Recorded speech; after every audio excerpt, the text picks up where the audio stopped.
तो हिंदुस्तान इस टाइम क्या पावर बन चुका हुआ है कि उसने 300 बिलियन डॉलर को रिजेक्ट कर दिया। यार क्या बात है यार। भारत ने ग्लोबल साउथ के लिए सालाना 300 अरब अमेरिकी डॉलर के जलवायु वित्त पैकेज को खारिज कर दिया है। भारत का ये कदम कई देशों को झटका देने जैसा है। इंडिया कहता है कि नहीं, हम ये 300 बिलियन डॉलर की डील जो कि 2035 तक दी जा रही है फॉर द ग्लोबल साउथ, हम इसको रिजेक्ट करते हैं। ये एक यूएन क्लाइमेट कॉन्फ्रेंस जो है जो अभी बाकू अजरबैजान के अंदर हुई है, वहां पे बात हुई है। भारत अकेला देश है जिसने ये साहस दिखाया है। ग्लोबल साउथ का संदर्भ दुनिया के कमजोर या विकासशील देशों के लिए दिया जाता है।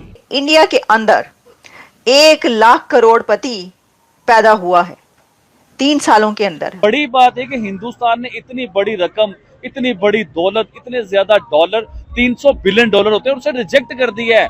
उसे बिल्कुल रिजेक्ट कर दिया। उन्होंने कहा जी इसे अगर 300 बिलियन डॉलर हमें देने तो प्रॉपर एक प्रोसीजर के साथ, प्रॉपर एक तरीके के साथ, जो तरीका होता है उस तरीके से हमें दें। इस तरीके से हमें 300 बिलियन डॉलर आपके नहीं चाहिए। So India is basically asking for 1.3 trillion dollar for the global south.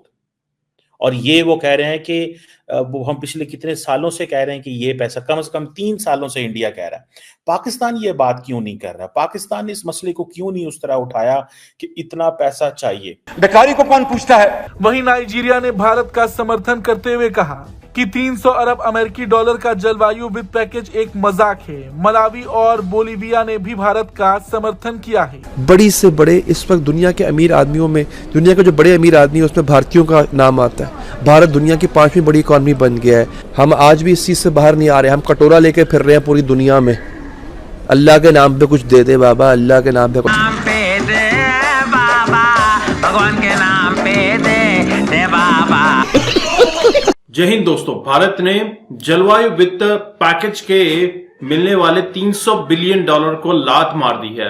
दरअसल भारत ने कहा है कि इस जलवायु वित्त पैकेज में हमें 2030 तक 1.3 ट्रिलियन डॉलर की आवश्यकता है और इस पैसे में कुछ भी काम नहीं हो सकता।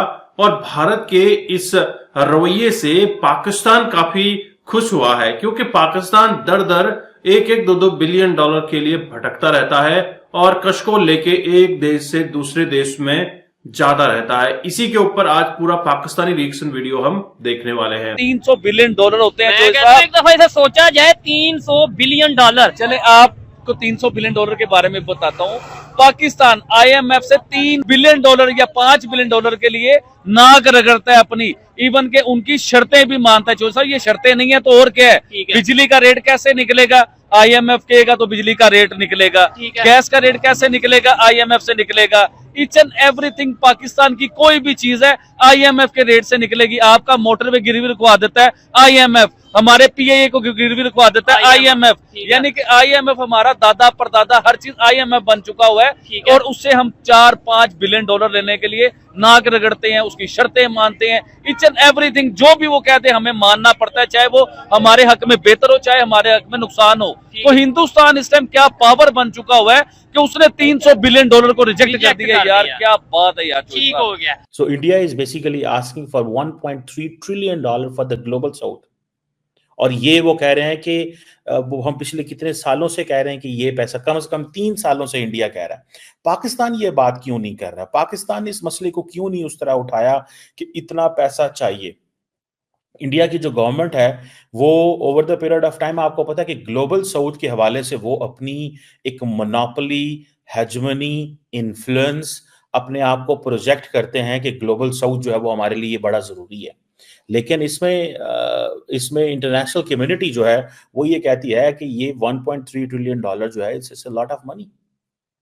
अगर इंडिया कहता है कि 1.3 ट्रिलियन, यानी कि इंडिया 1000 अरब डॉलर की बात कर रहा है मजीद, और वो भी 2035 तक जो है वेस्टर्न वर्ल्ड कह रही है।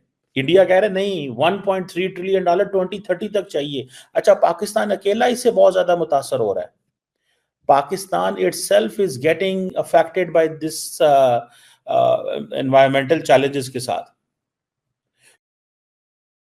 लेकिन इंडिया ने इस पे ज्यादा खुल खला के बात की है और मेरा ख्याल है कि यही वजह है कि that gives India a sort of, यही तो चीज करने की जरूरत थी।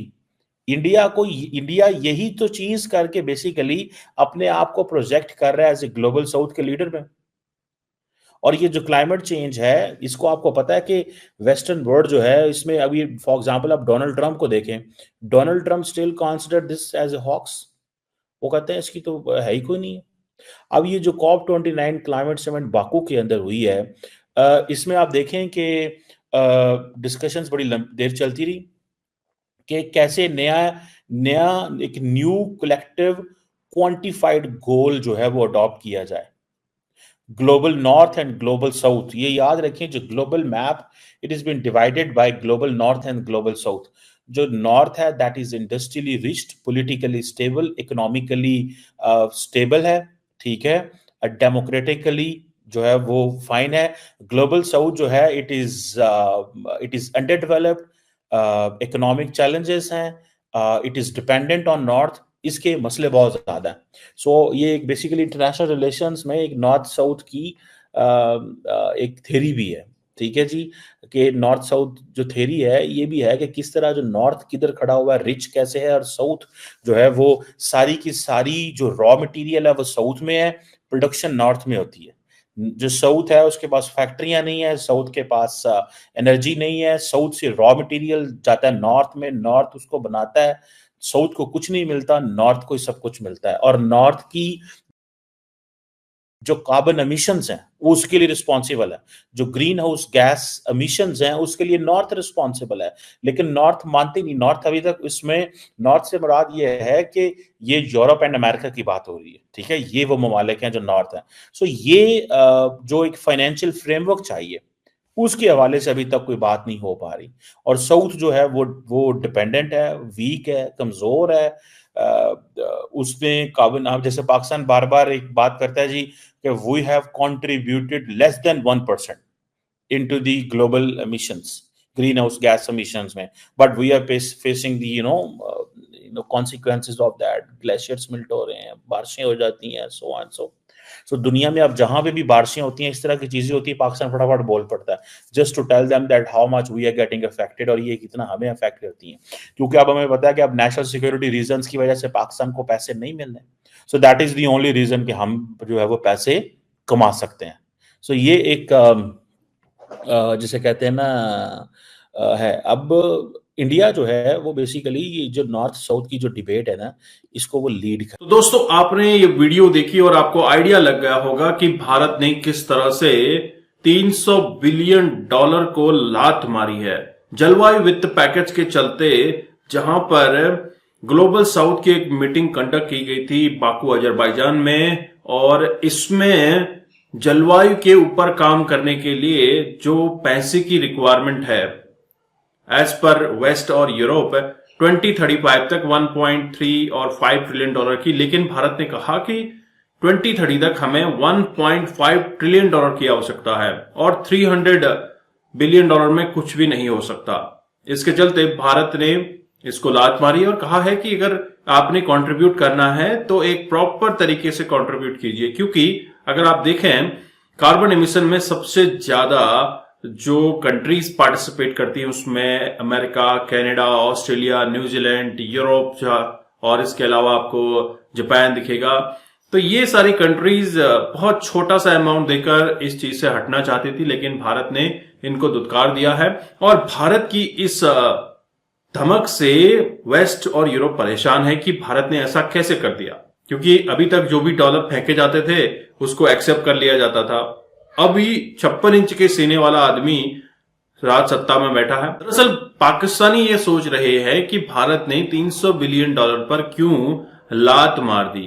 $300 बिलियन भारत के लिए कोई बड़ी बात नहीं है, जबकि पाकिस्तान के लिए 1 बिलियन, 2 बिलियन, 3 बिलियन, जैसे कि इसमें आबिद अली कहते हैं वीडियो के दौरान कि IMF हमारे लिए बाप दादा बन गया है, क्योंकि वह जब चाहे हमें 1 बिलियन में से कुछ टुकड़े फेंक देता है, फिर दूसरा टुकड़ा, तीसरा टुकड़ा, और फिर उसकी कंडीशंस के अकॉर्डिंग पाकिस्तानी सरकार अपनी जनता पर, अपनी अवाम पर टैक्स ठोकती रहती है और टैक्स वसूलती रहती है। इसी वजह से आज पाकिस्तान की अवाम भी परेशान है कि जो हमारे सियासतदान है, एलीट क्लास है, वो कुछ कर नहीं रहा है। वह अपनी देश के लिए तरक्की के रास्ते नहीं ढूंढ रहा है, जबकि नरेंद्र मोदी सरकार में वो देखते आए हैं कि अपने युवाओं को प्रोत्साहित करने के लिए और नए नए इन्वेंशन की तरफ भारत आगे बढ़ रहा है। हालांकि भारत अभी इन्वेंशन में काफी पीछे है, उसको उस पे काम करने की भी आवश्यकता है। तो धीरे धीरे कहीं ना कहीं से ये पुशअप जरूर मिलता रहेगा और स्टार्टअप आ रहे हैं, उसकी वजह से भी काफी एक अच्छा एनवायरनमेंट बन रहा है। और भारत एक फॉरेन इन्वेस्टमेंट फ्रेंडली कंट्री भी है, जहां पर फॉरेन इन्वेस्टर आकर अपना पैसा अच्छा खासा लगा रहे हैं। आपके क्या विचार है, आप क्या सोचते हैं भारत के इस स्टेप को लेकर, जरूर कमेंट कीजिएगा। अगर आप चैनल पर नए हैं, चैनल को भी सब्सक्राइब करें। हम आपको मिलते हैं अगले वीडियो में, तब तक अपना ध्यान रखिए। जय हिंद, जय भारत, जय श्री राम।